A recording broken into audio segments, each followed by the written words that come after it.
sobat, selamat datang di channel Ruang Nostalgia. Kali ini saya akan mengajak Anda untuk sedikit mengingat masa lalu dengan mereview sebuah film yang berjudul Taichi Master. Film yang disutradarai oleh Yuen Woo-ping ini mendapat rating 7,2/10 dari situs IMDb dan dibintangi oleh aktor terkenal yaitu Jet Li. Film ini mengisahkan tentang hancurnya hubungan dua orang sahabat karena perbedaan jalan yang mereka pilih. Tian Bo yang serakah mengalahkan segala cara untuk memenuhi hasratnya menjadi seorang pemimpin. Namun karena keserakahan itulah yang membuat dia hancur.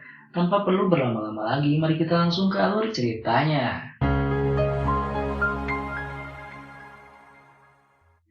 Di scan awal diperlihatkan seorang biksu. Dia membawa seorang anak bernama Tian Bao. Dia adalah murid baru di kuil tersebut. Kemudian dia diperkenalkan dengan seorang anak bernama Jun Bao. Walaupun umurnya lebih muda, gurunya menyuruh Tian Bao mematuhi perintah Jun Bao, karena di sana Tian Bao adalah seorang murid baru. Jun Bao disuruh oleh gurunya mengajarkan semua ilmu yang telah diajarkan kepadanya. Kemudian biksu tersebut pergi. Tian Bao yang tak terima menyuruh Jun Bao untuk jadi juniornya, karena dia lebih tinggi juga lebih tua. Karena Jun Bao bocah yang polos, akhirnya mereka bersepakat bahwa Tian Bao akan memanggil Jun Bao senior ketika di depan gurunya. Saat mereka menyapu halaman, tanpa sengaja mereka melihat senior-seniornya yang sedang latihan. Tiba-tiba kepala mereka dijitak oleh seniornya yang bernama Asep. Mereka tak terima, kemudian melawan. Namun mereka berdua bukan tandingan Asep. Kemudian mereka pergi untuk mengadu ke gurunya. Mereka yang melihat gurunya sedang meditasi kemudian memintanya mengajari ilmu bela diri kungfu. Gurunya memberitahu bahwa kungfu harus digunakan untuk kebaikan. Mereka pun menyanggupinya. Namun kemudian mereka kembali mencari Asep untuk balas dendam. Dengan liciknya mereka berdua berhasil menghajar Asep.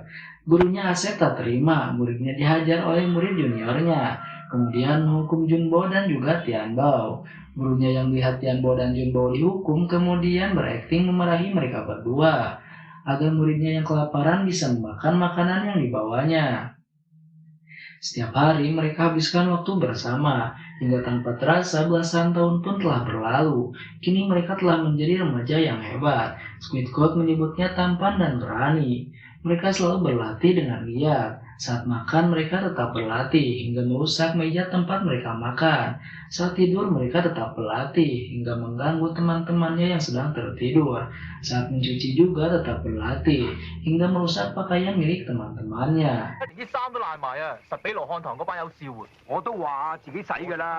Di tempat makan, Asep yang tak terima dengan kemajuan Jun Bao dan Tian Bao mencoba memancing keributan. Tian Bao yang terpancing menantang Asep dan menyuruhnya melaporkan ke gurunya. Keadaan sempat memanas dan untungnya teman-temannya mencoba memisahkan mereka berdua. Tian Bao bersumpah akan mengalahkan Asep suatu saat nanti. Scan berganti, di mana gurunya Asep berlatih jurus yang sangat mematikan. Tian Bao yang melihatnya terkesima karena baru pertama kali dia melihat jurus itu. Jurus tersebut bernama Tapak Buddha. Karena tidak ingin ketahuan, Tian Bao memutuskan untuk pergi. Waktu berganti, ketika gurunya Asep akan mempromosikan 4 orang dari semua murid yang ada di kuilnya. Biksu tersebut mengadakan sebuah duel. Dan kebetulan sekali yang pertama berduel adalah Tian Bao melawan Asep. Karena perkembangan Tian Bao yang sangat pesat membuat dia menguasai jalannya pertarungan. Dia berhasil memojokkan Asep. Asep yang tak ingin kehilangan muka di depan gurunya kemudian melakukan kecurangan. Tian Bao yang marah menghajar Asep habis-habisan hingga Asep hampir sekarat. Saat asik menyerang, Tian Bao tanpa sengaja menghajar gurunya Asep yang mencoba memisahkannya. Hal itu membuat biksu tersebut marah dan mengeluarkan Tian Bao dari perguruannya. Tian Bao kemudian mengumpat gurunya Asep karena sikap pilih kasihnya yang membuat biksu tersebut menyerang Tian Bao.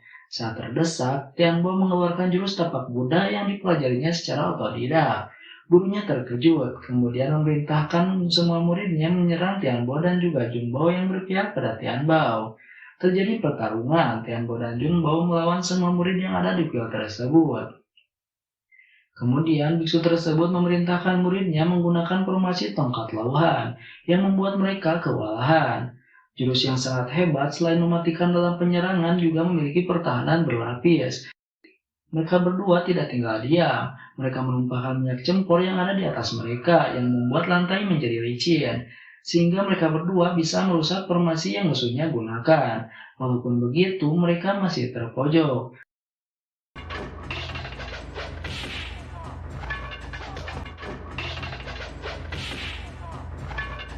Dan datanglah seorang biksu yang menolong dan melempar mereka berdua keluar, sehingga mereka berdua bisa melarikan diri. Sebelum mereka pergi, gurunya menasihati mereka agar menggunakan kumpulannya untuk kebaikan.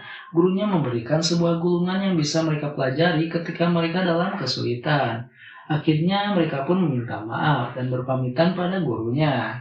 Kemudian mereka berdua pergi ke kota, dan di sana mereka kelaparan hingga memutuskan untuk mengemis. Mereka diusir dan dihina, namun karena mereka yang masih polos akan dunia luar sehingga mereka tidak marah. Tiba-tiba datanglah segerombolan preman yang memalak pedagang di sana. Mereka membuat keributan dan menghancurkan dagangan orang yang tak membayar uang setoran kepada mereka. Seorang wanita cantik yang melihatnya merasa iba. Saat berpapasan dengan preman itu, wanita cantik tersebut mencuri uang dari para preman itu dan memberikan uangnya kepada orang yang dagangannya tadi dihancurkan. Preman yang menyadari uangnya hilang langsung mengejar wanita itu. Tianbo yang melihat seorang wanita dalam bahaya langsung menolongnya. Dia menyuruh Junbo untuk menghajar para preman itu. Sedangkan Tianbo malah asik merayu wanita cantik tersebut. Sungguh teman yang sangat berguna. Dan ternyata preman tersebut adalah keluarga kerajaan yang bertugas di sana. Junbo DKK kemudian dikejar prajurit kerajaan. Namun mereka kabur dan menyamar sehingga mereka bisa lolos dari pengejaran. Wanita cantik tersebut membawa Junbo dan Tianbo ke sebuah restoran. Di sana mereka diberi makanan yang sangat enak. Junbo memandangi wanita yang dia temui di pasar. Wanita itu bernama Xiulin. Xiulin terlihat sangat sedih. Tidak lama kemudian datanglah segerombolan orang yang akan makan. Xiulin tampak terkejut ketika melihat sesosok pria yang selama ini dia cari, yaitu suami yang meninggalkannya. Dan ternyata dia sudah memiliki pasangan baru. Xiulin nampak kecewa dan sedih karena si bangsat ini memilih wanita barunya. Xiulin mengembalikan alat musik yang pernah si bangsat berikan kepadanya. Hal itu membuat istri baru si bangsat marah, kemudian menyerang Xiulin. Namun ternyata Xiulin adalah seorang ahli bela diri, sehingga dia dapat mempermalukan istri si bangsat dan juga sekaligus adik dari Gubernur Liu.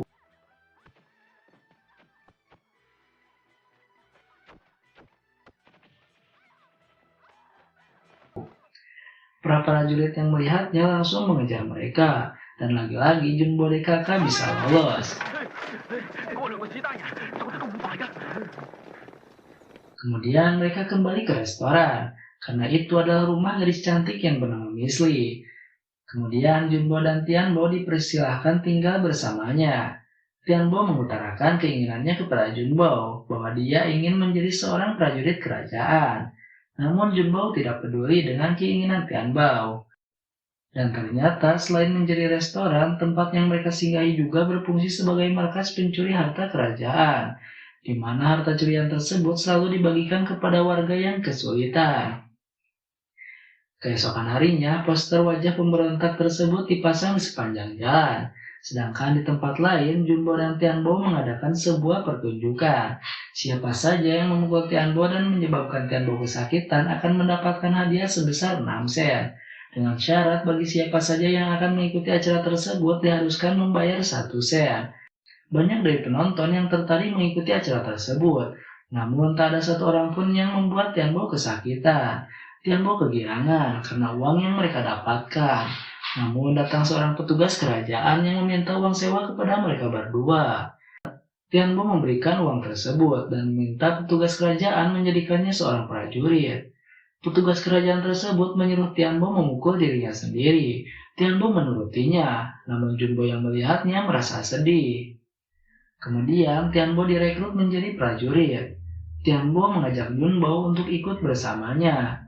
Namun Junbo menolak dan memilih untuk tetap tinggal di restoran. Di restoran, Xiulin galau karena dicampakkan oleh suaminya mabuk dan meminum semua arak yang ada di hadapannya.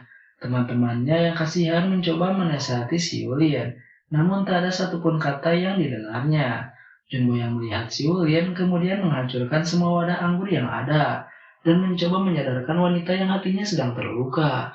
Layaknya seorang murid Mario Teguh, Junbo akhirnya bisa menyadarkan si Ulin.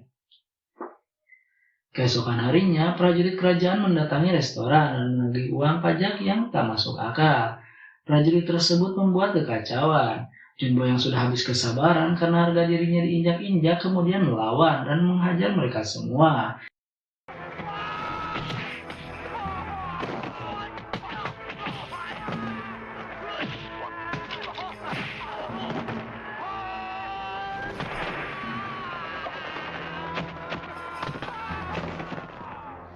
Namun ada satu prajurit yang lolos dan akan melaporkannya ke kerajaan.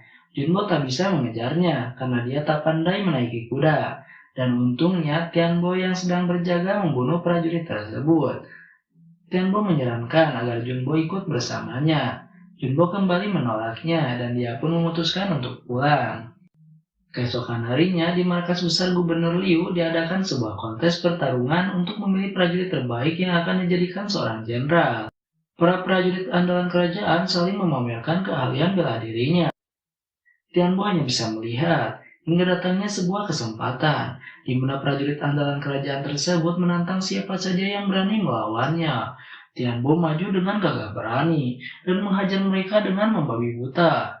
Gubernur Liu terpana dengan kekejaman Tianbo. Dan kasih Gubernur Liu membubarkan kontes tersebut dan memarahi Tianbo yang sudah kelewatan. Kemudian Tianbo meminta maaf. Scan beralih, di mana Tianbo memberitahu semua orang yang ada di restoran bahwa orang kerajaan sudah tahu apa yang mereka lakukan. Tianbo menyuruh mereka untuk lari, dan mereka menurutinya. Namun ketua dari pemberontak memilih untuk diam dan menjadi pengalih perhatian agar anak buahnya bisa melarikan diri. Kemudian datanglah Gubernur Liu beserta prajuritnya dan menangkap ketua pemberontak lalu membunuhnya. Anak buah pemberontak itu hanya bisa melihat. Di tempat yang jauh dari pemukiman, para pemberontak itu tidak terima atas perlakuan Gubernur Liu terhadap bosnya dan mereka berencana untuk menuntut balas. Mereka mengajak semua pemberontak lain yang ada di daerahnya dan Tianbo juga akan bergabung membantu melancarkan aksi mereka dari dalam markas Gubernur Liu. Tibalah hari di mana mereka akan menuntut balas. Semua pemberontak mengamati markas Gubernur Liu. Tianbo sudah menunggu di sana dan memberikan kode agar mereka semua masuk ke barak. Mereka menyelinap dengan hati-hati. Tianbo kemudian menunjukkan lokasi Gubernur Liu berada. Saat akan menghabisi Gubernur Liu, mereka malah diserang oleh prajurit yang sudah menunggu mereka. Dan ternyata mereka dijebak oleh Tianbo. Hati yang sudah dikuasai oleh keserakahan hingga membuat Tianbo mengorbankan teman-temannya. Mereka melakukan perlawanan, namun Tianbo yang berada di pihak kerajaan membuat usaha mereka sia-sia. Banyak korban dari pihak pemberontak. Mereka mati satu demi satu. Master Yuan yang pura-pura mati melihat celah untuk lolos dan membawa Junbo pergi bersamanya. Karena jebakan licik yang dijalankan Tianbo berhasil, Gubernur Liu mempromosikannya menjadi seorang letnan dan menyuruh Tianbo untuk merekrut temannya yaitu Junbo. Di tempat lain, para pemberontak yang lolos menyalahkan Junbo dan menyebutnya sebagai pengkhianat dan akan membunuh Junbo. Master Yuan menghentikan mereka. Walaupun begitu, mereka tidak peduli dengan keadaan Junbo. Junbo yang frustasi kemudian pergi dan berniat menolong teman mereka yang disandra yaitu Si Ulin dan Miss Li. Ibarat Tianbo mengutarakan perasaannya yang selama ini disimpan kepada Miss Li. Namun Miss Li yang sangat kecewa karena pengkhianatan yang dilakukan Tianbo mencoba membunuh Tianbo. Namun Tianbo mampu menghentikannya dan akan memperkosa Miss Li. Tiba-tiba datang Gubernur Liu dan menyebut Tianbo seorang yang lemah terhadap perempuan. Kemudian Tianbo membunuh Miss Li, orang yang pernah menolongnya sewaktu masih menjadi gelandangan.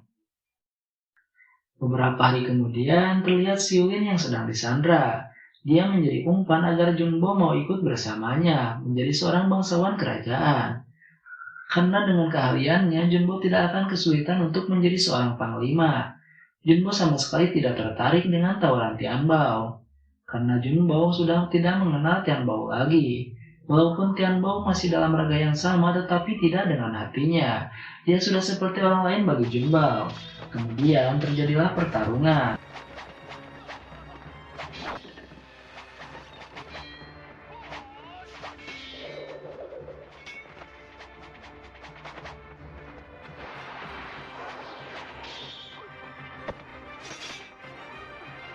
Terlihat Tian Bo lebih unggul dalam pertarungan tersebut. Apalagi Jun Bo harus melindungi dan menyelamatkan si Yulin. Hal itu membuat Jun Bo semakin kewalahan.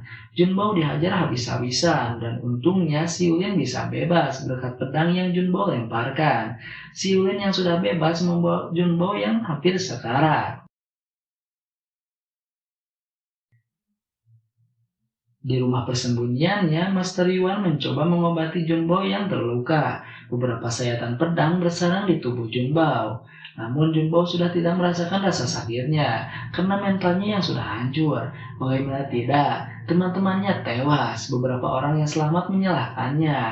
Dan orang yang paling Jun Bo percaya yang telah menemaninya selama belasan tahun mengkhianatinya dan lebih berpihak pada kerajaan. Kini Jun Bo tampak seperti orang gila. Dia tidak sadar dengan segala aktivitas yang dilakukannya. Untungnya Jun Bo memiliki teman yang senantiasa merawat dan menjaganya. Segala cara dilakukan si Yulin dan Master Yuan agar Jun Bo kembali normal sebagaimana mestinya. Dan benar saja usaha tidak mengkhianati hasil. Perlahan mentalnya kembali sehat. Di tempat lain diperlihatkan Tian Bo yang semakin angkuh. Dia menyalahkan Kasim yang pernah membantunya. Hal itu karena prajurit yang dilatih Kasim sangat lemah. Kasim yang tak terima direndahkan oleh Tian Bo akan melaporkannya ke Gubernur Liu. Namun belum jauh Kasim itu pergi, Tian Bo melemparkan sebuah tombak yang membuat Kasim itu tewas. Di tempat lain, Jun Bo yang mulai sehat kembali mengingat semua ilmu yang diajarkan oleh gurunya. Kemudian dia mempelajari sebuah gulungan yang pernah gurunya berikan, hingga dia menyadari inti dari gulungan tersebut. Mulai saat itu, Jun Bo berlatih sebuah jurus baru yang sangat mematikan. Hari demi hari dihabiskan untuk berlatih, hingga akhirnya Jun Bo berhasil menguasai sepenuhnya jurus itu. Sekian berganti, di mana Tian Bo mencari keberadaan Jun Bo. Dia bahkan membunuh warga sipil karena tidak memberitahu keberadaan Jun Bo. Kemudian teman Master Yuan memberitahukan kejadian tersebut dan menyuruh Jun Bo DKK pergi. Namun Jun Bo berpikir, jika ia pergi maka akan semakin banyak korban berjatuhan. Kemudian dia memutuskan untuk menghentikan Tian Bo. Dia ditemani si Yulin pergi ke markas prajurit kerajaan. Namun sebelum itu mereka terlebih dahulu mencuri Gubernur Liu untuk dijadikan sandera. Setelah berhasil meringkus Gubernur Liu, mereka mendatangi markas prajurit kerajaan. Mereka disambut oleh para prajurit kerajaan. Namun karena melihat pimpinannya disandra, mereka tidak berani menyerang. Tian Bo disuruh berlutut oleh Gubernur Liu. Namun si Yulin yang menghinanya membuat Tian Bo emosi dan menyerang Jun Bo.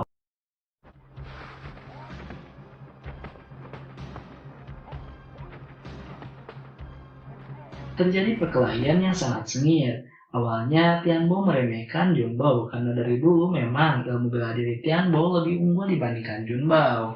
Namun ternyata dugaannya salah. Dia terkejut setelah melihat jurus baru yang belum pernah dia lihat. Dia bertanya jurus apakah itu. Jun Bo kemudian menjawabnya bahwa jurus itu bernama Tai Chi. Jurus itu membuat Tian Bo tak berdaya. Tian Bo yang sudah terpojok menyuruh semua prajurit bawahannya untuk menyerang Jun Bo. Namun Gubernur Liu memerintahkan prajuritnya untuk diam. Tian Bo yang sudah frustasi kemudian membunuh Gubernur Liu. Dia berpikir dengan kematian Gubernur Liu semua prajurit akan menurutinya. Namun berkat si Yulin, para prajurit membelot dari Tian Bo dan lebih berpihak pada Jun Bo. Mereka semua mencaci maki Tian Bo yang menjadi seorang diktator. Tian Bo yang emosi menyerang Jun Bo habis-habisan. Namun kini Jun Bo bukan tandingannya lagi. Dia ditendang hingga terpental yang membuat dia jatuh di kerumunan prajurit. Beberapa tombak menembus dada dan perutnya, hingga membuat Tian Bo tewas. Sebagai ucapan terima kasih, semua prajurit membukakan jalan untuk Jun Bo pulang, dan film pun berakhir. Ketika hati dikuasai keserakahan, akan membuat kita kehilangan jati diri kita yang sesungguhnya. Kesenangan duniawi membuat kita gelap mata dan menghalalkan segala cara walaupun itu harus menyakiti orang yang paling berharga bagi kita. Maka dari itu, kita sama-sama belajar untuk bersyukur agar kita terhindar dari perbuatan yang bisa membuat orang di sekitar kita terluka. Mungkin cukup sekian. Terima kasih sudah menyimak dan sampai jumpa di video selanjutnya.